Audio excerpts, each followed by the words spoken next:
oportunidad tenemos al profesor Óscar Enrique Gómez Castro. Él va a hacer una conferencia en forma gratuita sobre los aspectos generales de la contratación pública. Este es un tema muy importante porque muchos terminan en investigaciones, juicios penales, y la idea es que hay que saber manejar esto, y también los amigos que trabajan en la parte administrativa del Poder Judicial deberían interesarse también, porque permanentemente el Poder Judicial también tiene que hacer adquisiciones y por lo tanto hay que conocer esta clase de temas, ¿no? Él va a desarrollar la finalidad y relevancia de las compras estatales, los sistemas administrativos, los sistemas de abastecimiento, actores involucrados en la contratación pública y su relación con el sistema de administración de justicia.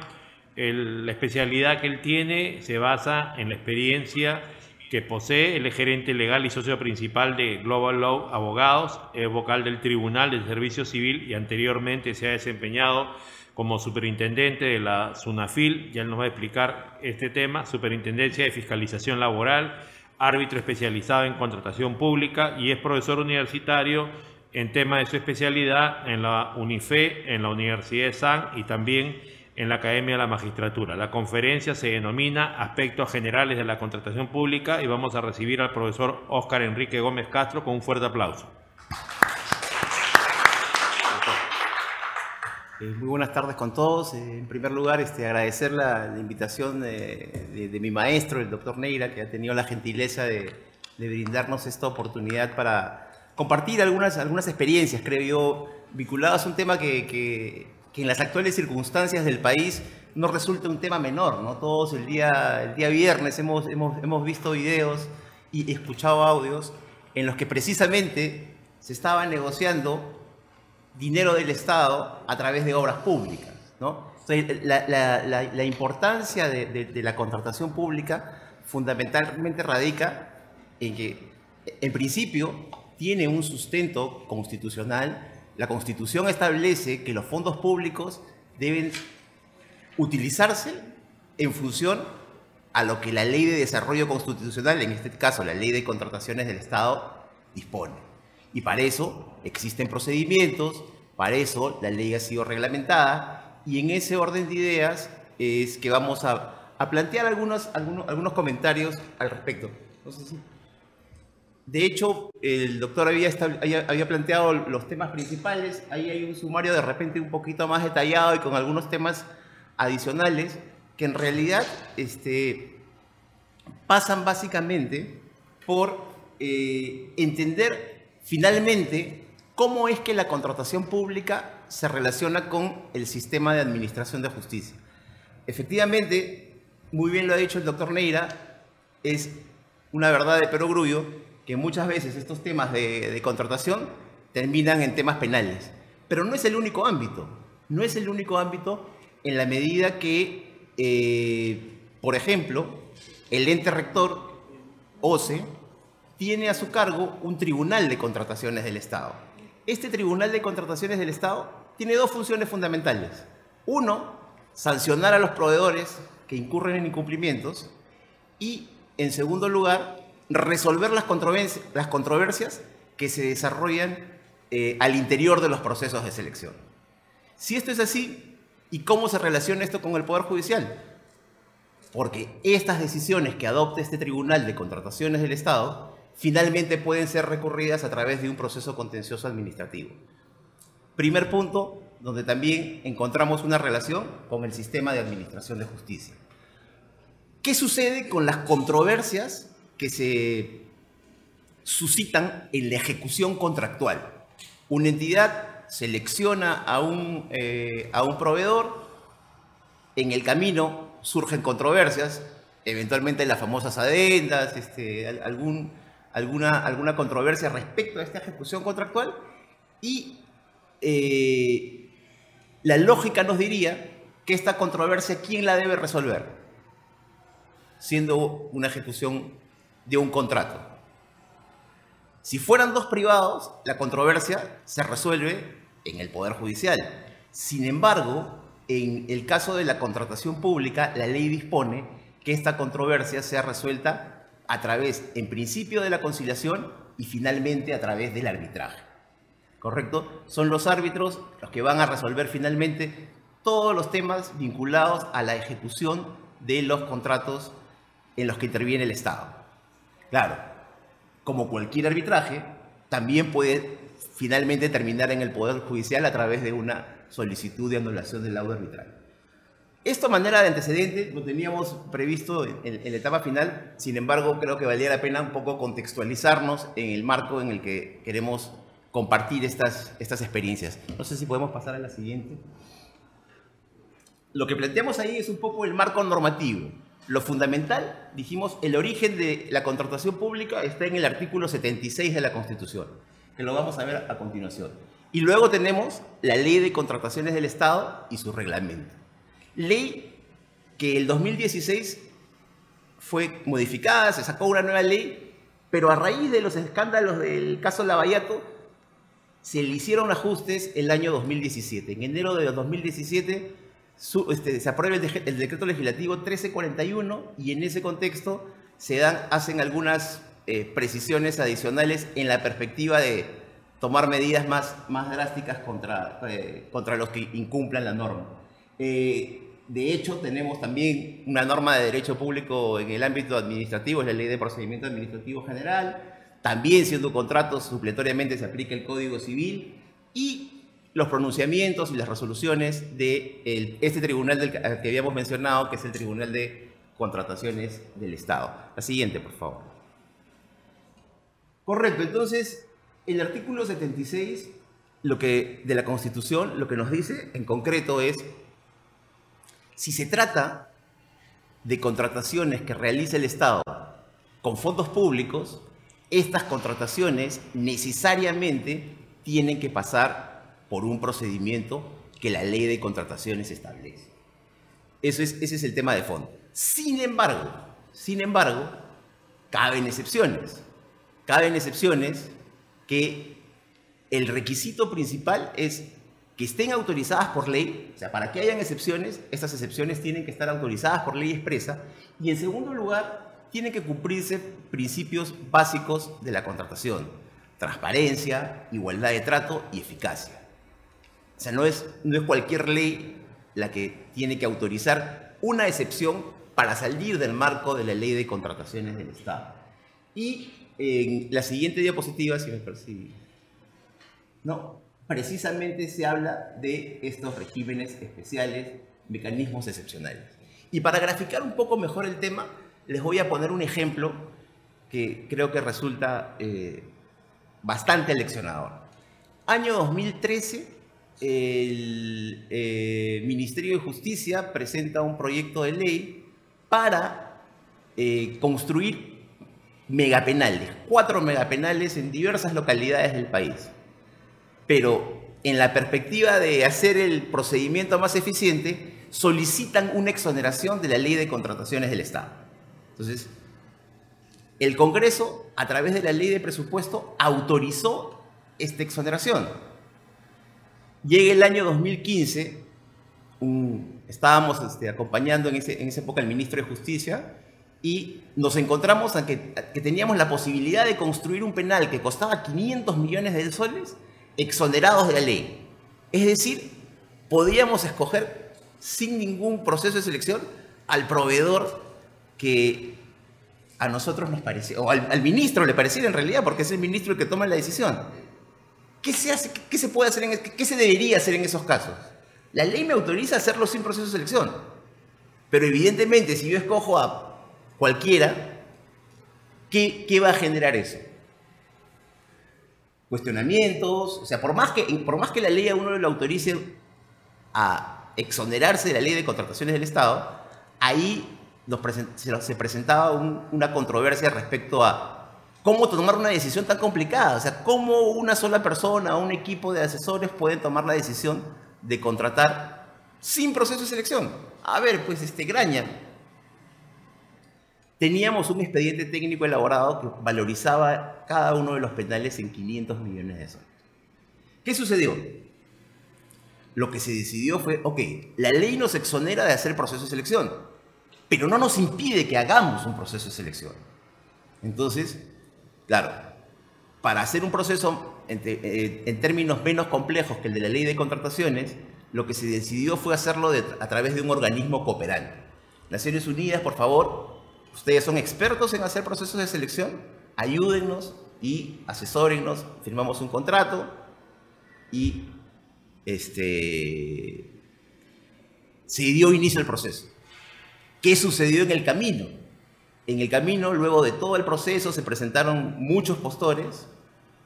En el resultado final salió que esos penales, para los cuales el Estado tenía 500 millones de presupuesto, las empresas lo valorizaban en 600 millones como mínimo. En consecuencia, ya no era posible adjudicar la obra, simple y llanamente nos tocaba declararlo desierto. Claro, ¿fue una buena o fue una mala idea utilizar el mecanismo que se utilizó? Consideramos que fue una buena idea. Lo que finalmente detectamos era que el expediente técnico que había dado origen a ese proceso de selección no había sido bien elaborado. Un expediente técnico para hacer un penal, de alguna otra manera, requiere muchos niveles y aparentemente eso no estaba bien hecho. Finalmente, claro, la parte negativa es que la obra no se realizó. La parte positiva es que no se utilizaron mal los recursos del Estado. Entonces, esas facultades discrecionales que muchas veces tienen los funcionarios públicos es donde hay que saber tomar la decisión adecuada en el momento oportuno. Y eso solamente para poner un ejemplo de los regímenes especiales. La siguiente, por favor. ¿Cómo se interpreta la ley? ¿Cómo se interpreta el reglamento? Pues, en la diapositiva podemos apreciar que la ley y el reglamento siempre van a estar por encima de todas las normas de derecho público. Esa es un poco la regla general. Y van a permitir la aplicación supletoria de las normas del ámbito privado. Claro, y también, en el caso de que surjan controversias, se establece un orden de prelación, ¿no? En primer lugar, la Constitución, la ley y el reglamento, normas de derecho público y normas de derecho privado en ese orden de prelación. Esa es un poco la estructura o el orden que se debe seguir en el caso de que haya alguna controversia por solucionar. Y esto, en principio, va dirigido tanto al Tribunal de Contrataciones del Estado como para los árbitros que resuelven las controversias. La siguiente, por favor. ¿Cuál es la finalidad de la Ley de Contrataciones del Estado? O sea, finalmente, ¿por qué es importante? Lo habíamos dicho al principio, pero aquí queremos graficarlo con un poco más de detalle. Es muy importante que los recursos públicos sean adecuadamente utilizados. Y en ese contexto, la ley permite y establece procedimientos. No solamente procedimientos de selección para elegir a los mejores postores, sino también para que estos postores brinden sus servicios de manera adecuada. Ahora, ¿qué persigue la contratación pública? Lo que persigue la contratación pública es finalmente dar una adecuada calidad de servicios a los ciudadanos. Las entidades tienen por finalidad servir al ciudadano. Y en ese orden de ideas, si utilizamos adecuadamente los recursos públicos, los servicios van a ser mucho más eficientes. En tercer lugar, está el tema de gestión por resultados. ¿Qué quiere decir esto? Este es un sistema que el Estado ha adoptado en la medida que quiere que lo que se gaste tenga un resultado tangible. Ya la idea no es gastar los recursos quiero comprar computadoras y quiero que todo mi personal tenga computadoras. No, aquí hay que tener claridad respecto a las necesidades que existen y a los resultados que voy a obtener en función a esta tensión de necesidades. Y bueno, es importante también, y la ley lo prevé así, dar igualdad de condiciones a todos los proveedores que se presenten a un proceso de selección. Claro, alguien me podría decir, pero no todos los proveedores están en condiciones de competir de manera igualitaria. Eso efectivamente es cierto, sin embargo, la ley permite la posibilidad de que un pequeño se consorcie con uno no tan pequeño, con uno más grande, para poder participar. Los consorcios están permitidos y eso de alguna otra manera permite que haya la participación plural. Finalmente, un tema que es fundamental hoy en día es el tema de la transparencia, ¿no? O sea, todos tenemos el cuestionamiento de que el Estado no compra bien. Sin embargo, hoy en día tenemos la ventaja de que toda la información está digitalizada. Gran parte de los procesos de adquisiciones son electrónicos, es decir, están publicados para que todo el mundo sepa a quiénes le compran las entidades públicas, bienes, servicios, con quienes contratan obras. Claro, eso no exonera de la posibilidad de que hayan conductas fuera de la ley, pero de alguna otra manera yo creo que son paliativos que permiten ir paulatinamente mejorando en este tema tan complejo. La siguiente, por favor. ¿Cuáles son los actores en el procedimiento, los actores involucrados en la contratación pública?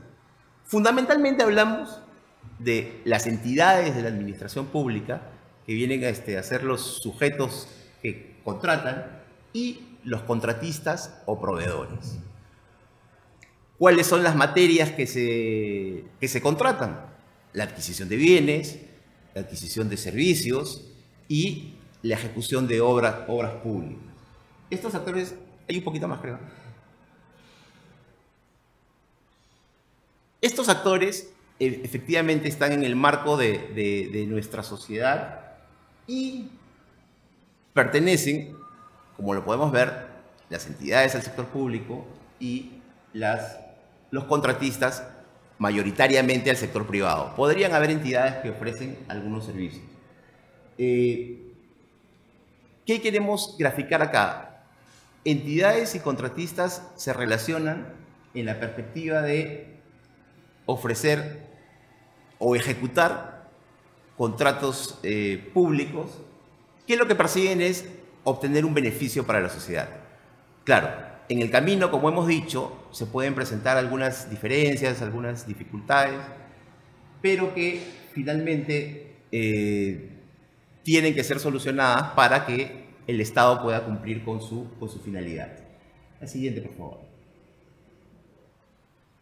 Ahora bien, la Ley Orgánica del Poder Ejecutivo establece lo que son los sistemas administrativos. Y los sistemas administrativos lo que persiguen es regular a los distintos estamentos de la administración pública para hacer sus servicios más eficientes. ¿A qué nos referimos? Por ejemplo, ¿qué sistemas administrativos tenemos? Están en la siguiente, por favor. ¿No? Tenemos una más. El que más nos interesa es el sistema de abastecimiento. El sistema de abastecimiento, de alguna otra manera, tiene un ente rector, que es el Organismo Superior de Contratación Estatal, que a su vez interactúa con la Superintendencia de Bienes Nacionales para lo que es el catálogo de los bienes del Estado. Pero tenemos otros sistemas administrativos. Por ahí aparece el sistema de recursos humanos, Servir, que entiendo al cual pertenezco a través del tribunal, pero que entiendo el personal del Poder Judicial se ha excluido de la aplicación de la ley. Y siendo eso a través de una ley, pues es plenamente válido. Y otros sistemas administrativos, el sistema de control, cuyo ente rector es la Contraloría General de la República. Hay varios sistemas administrativos vinculados al Ministerio de Economía y Finanzas, básicamente presupuesto público, tesorería, inversiones. Otro sistema administrativo es el sistema de planificación, cuyo ente rector es el CEPLAN. Y uno no menos conocido es el Consejo de Defensa Jurídica del Estado, ¿no? que en el MINJUS incorpora a todo lo que son los procuradores. Pues bien, estos sistemas administrativos están previstos en la Ley Orgánica del Poder Ejecutivo, pero además, en algunos casos, como el sistema de abastecimiento, como el sistema de tesorería, no solo involucran al Poder Ejecutivo, involucran también a los otros poderes del Estado y a los organismos constitucionalmente autónomos y a los gobiernos regionales y a los gobiernos locales. Ahora bien, la siguiente, por favor. Ya entrando al sistema propiamente de abastecimiento, ¿cuáles son los procesos técnicos que se dan?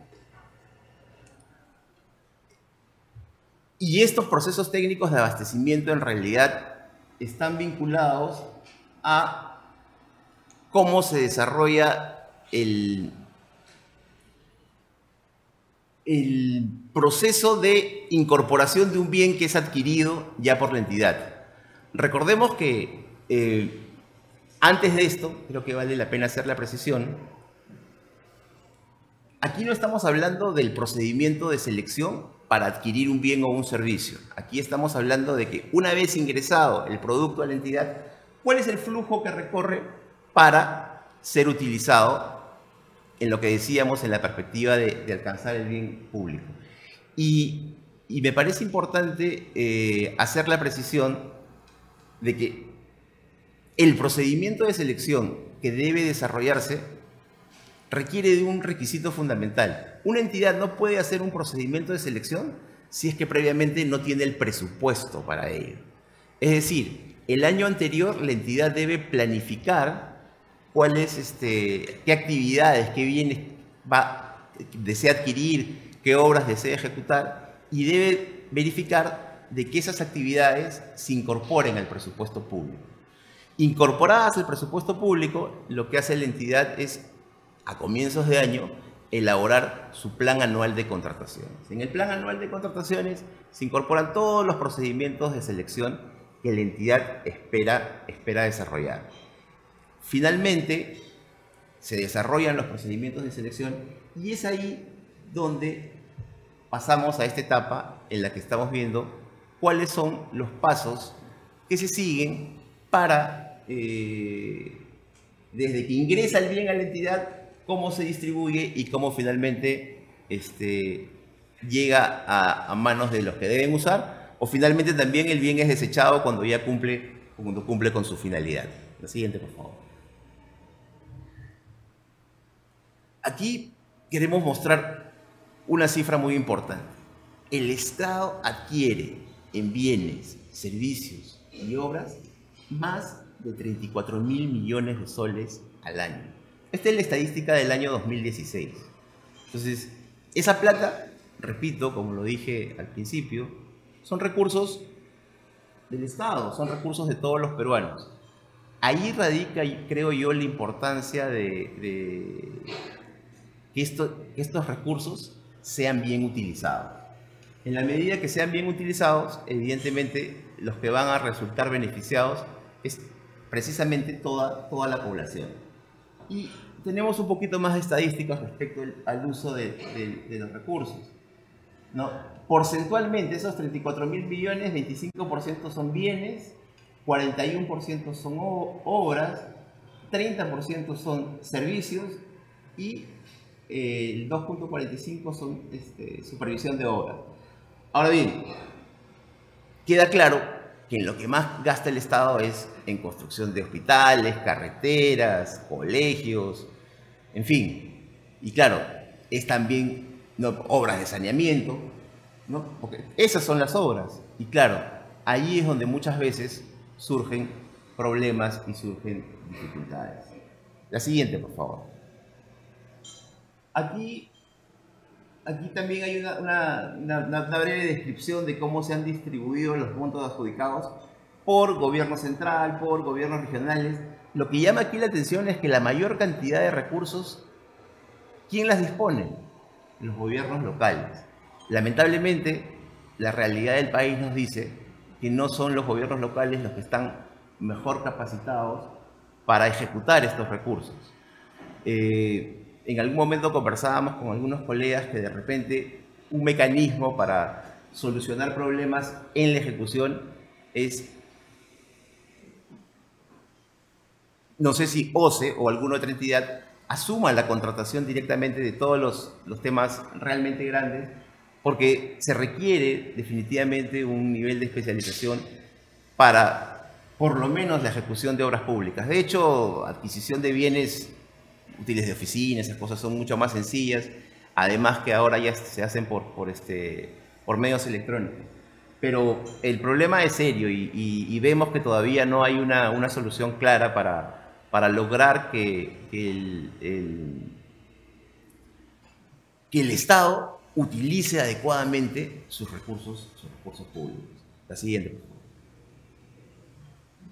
Ahora bien, planteamos ahí algunos de los principios que deben regular la contratación pública, ¿no?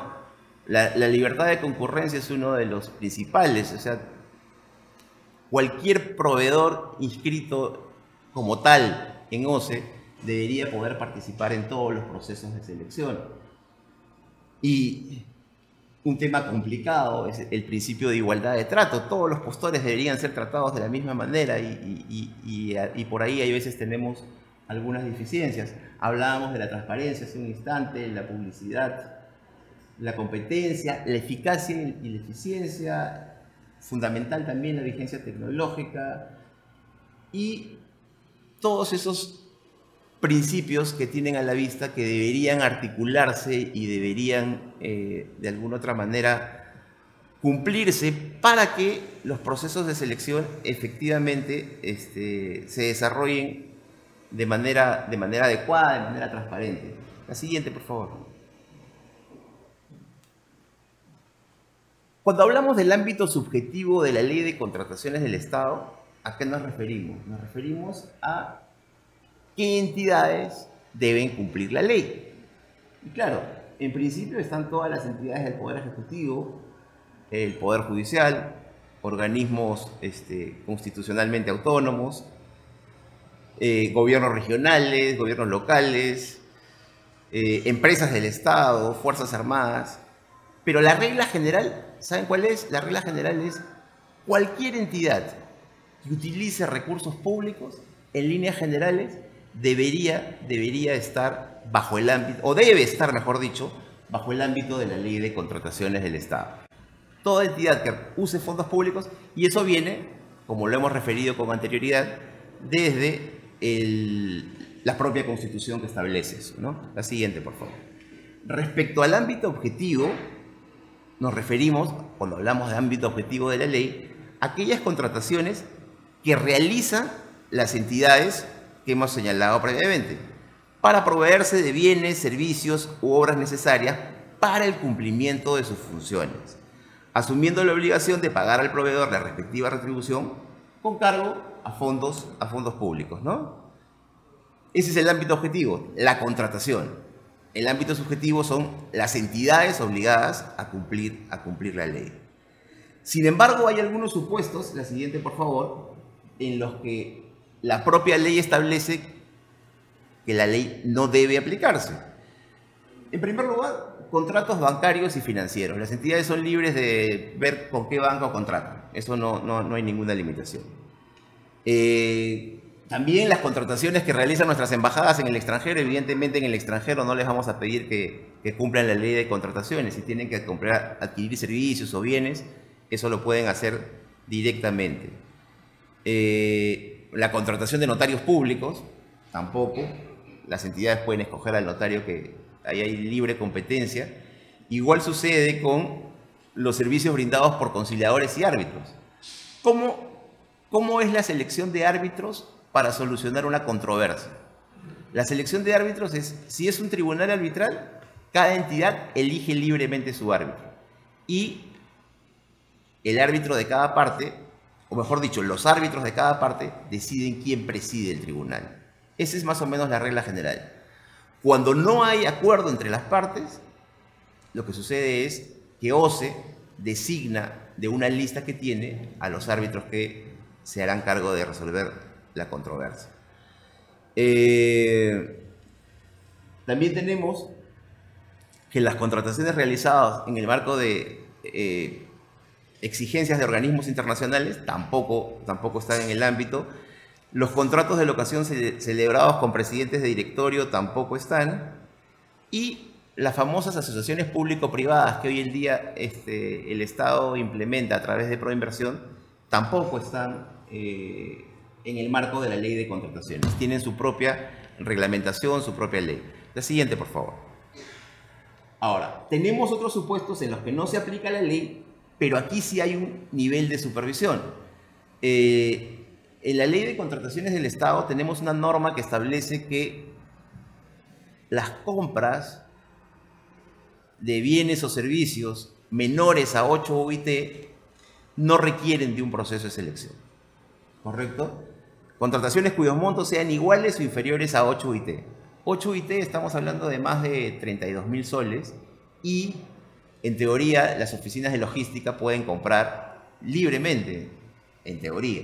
Lo mejor es que tengan un pequeño proceso de selección en el que decidan por lo menos un cuadro comparativo de proveedores. Pero esas compras sí van a estar sujetas a supervisión, sea por el órgano de control, o lo más recomendable es que la propia entidad haga una fiscalización posterior en la que verifique de que las compras que se están realizando están siendo realizadas adecuadamente. Claro, habiendo esa libertad, si por ejemplo el Poder Judicial tiene que comprar, no sé, contratar servicios de impresión de documentos, de libros, y tiene 10 procesos de selección durante el año, y las 10 veces contrata al mismo proveedor. Algo raro está pasando ahí, o sea,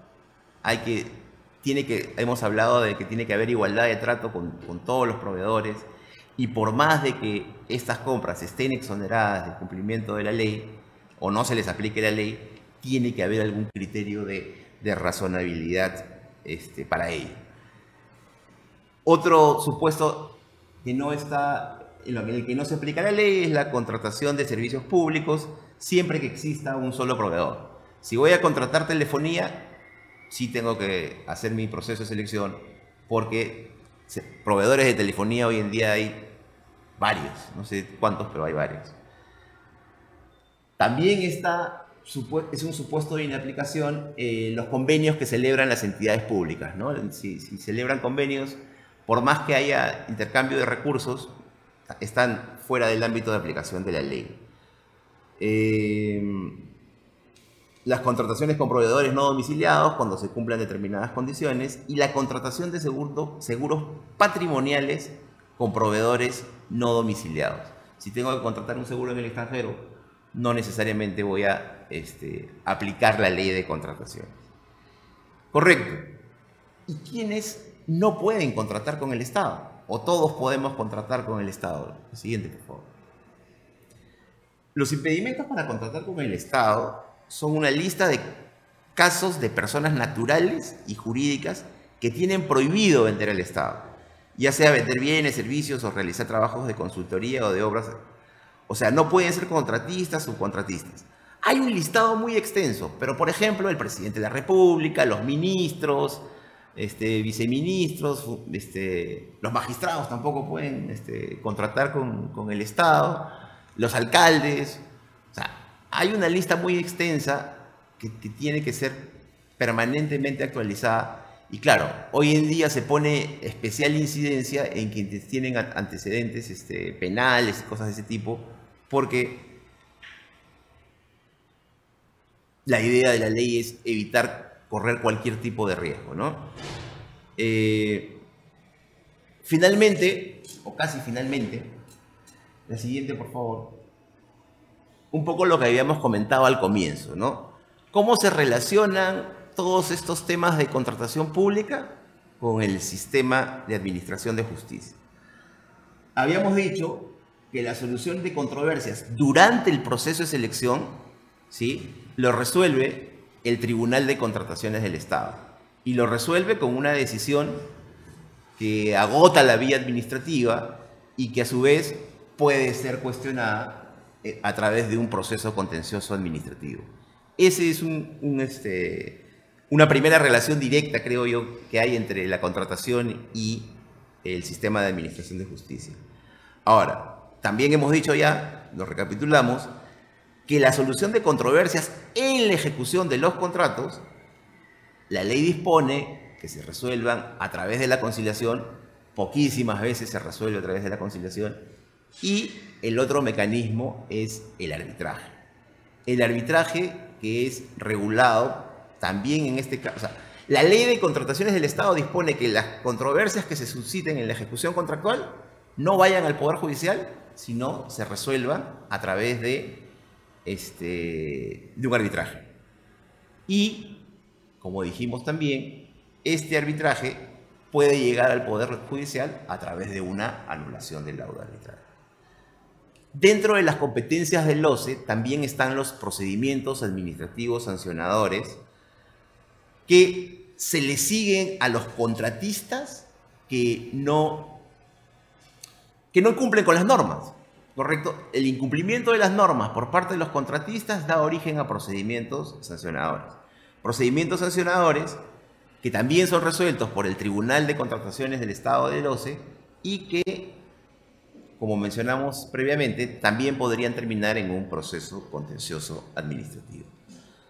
El nivel de responsabilidades se va a determinar de acuerdo al régimen jurídico y siempre pueden haber responsabilidades civiles y penales. Lo que es público y notorio, que hay delitos contra la administración pública que tienen especial incidencia en la contratación pública, y lo vamos a ver al final. Y claro, en el marco de todos estos temas, eventualmente pueden presentarse acciones de amparo que pretenderían solucionar alguno de los vulneraciones de derechos fundamentales que podrían presentarse en alguno de estos casos. Ahora sí, finalmente, hemos identificado, o está, mejor dicho, está identificado que en el amplio bagaje de delitos contra la administración pública tenemos dos que tienen directa relación con la contratación. El delito de colusión, en el que se sanciona al funcionario público que acuerda favorecer a un particular en cualquier etapa de la contratación con el Estado, o sea, ese es el típico, y el delito de negociación incompatible o aprovechamiento indebido del cargo, en el que se sanciona al funcionario que se interese en un contrato con el Estado con el propósito de beneficiar a un particular. Y claro, dentro de los delitos contra la administración pública hay un sinfín de temas que podrían también estar vinculados, pero que de alguna otra manera estos son los que puntualmente hacen referencia a temas contractuales. He pretendido darles una visión muy general de lo que es la contratación pública. Creo que hay que tener muy presente estos diversos temas porque si trabajamos para el Estado debemos interesarnos en cómo se desarrollan esta importante actividad como he referido. Muchísimas gracias por su atención.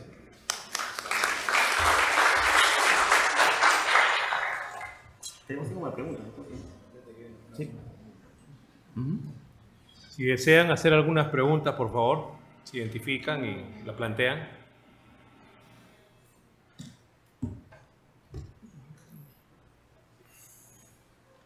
Este tema que estamos viendo en la televisión en estos días, conversaciones que han habido entre congresistas, ¿no? Respecto a la asignación de obras, desde lo que has expuesto, ¿qué solución tendría? A ver, lo que pasa es que se han dicho muchísimas cosas, ¿no? Se han dicho desde dame tu voto y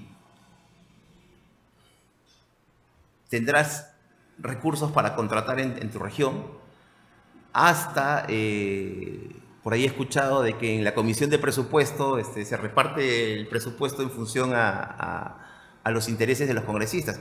De hecho, este es un tema que va más allá de la contratación. Si bien es cierto, tiene directa relación con la contratación pública, es un tema ético, es un tema de valores, o sea, la calidad de nuestros congresistas lamentablemente no diera la impresión de ser la más idónea, ¿no? O sea, la imagen que han dejado es pésima, pero igual, doctor, usted que es el experto en el tema, o sea, finalmente tendrá que acreditarse en los procesos judiciales que correspondan, porque eso ya es un tema que está básicamente en el ámbito penal, ¿no?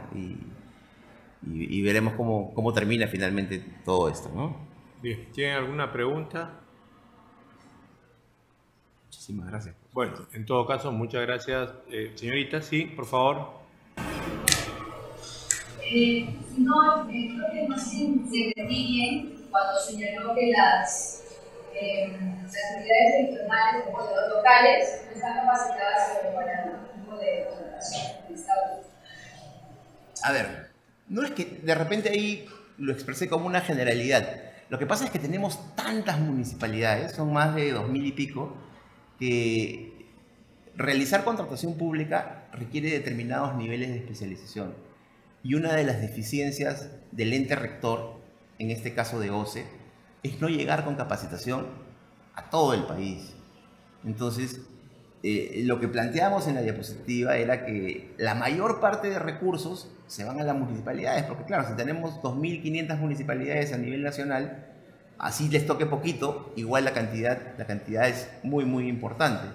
Entonces, no dudo que en municipalidades de capitales, ahí probablemente haya gente capacitada que haga las cosas bien, pero me quedan serias dudas en las municipalidades pequeñitas. Te hago esta tipo de declaración porque a través de los noticieros siempre vemos y recibimos cómo las situaciones en las municipalidades señalan que los alcaldes han denunciado por cierto tipo de obras, ¿no? En los cuales hay muchas veces no de dinero. Entonces, si el Estado asume de por sí de que no están tomando así como no hay una capacitación amplia para las municipalidades o entes locales, ¿cómo es que podemos, como Estado, puede entregar recursos? Hacer una capacidad de recursos que podría quizás hacer una cosa.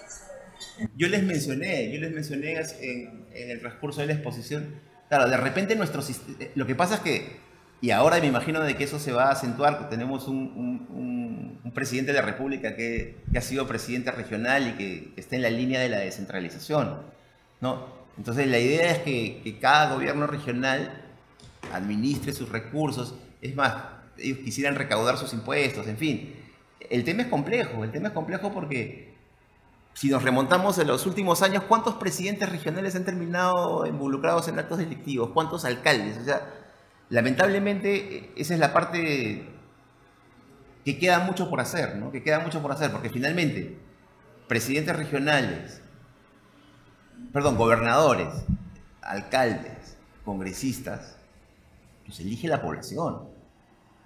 Y lamentablemente no siempre elegimos lo mejor, ¿no? Entonces, hay un tema pendiente ahí. Sí, con la capacitación se puede mejorar los niveles de especialización, pero si ya un funcionario llega con una mentalidad para no hacer las cosas bien, eso no lo cambiamos con la capacitación, doctor. Bien, muchas gracias, doctor Óscar Enrique Gómez Castro. Vamos a entregarle un certificado a nombre del Poder Judicial. Vamos a despedirlo con un fuerte aplauso. Muchísimas gracias, doctor. Gracias. Buenas tardes. Buenas tardes, gracias.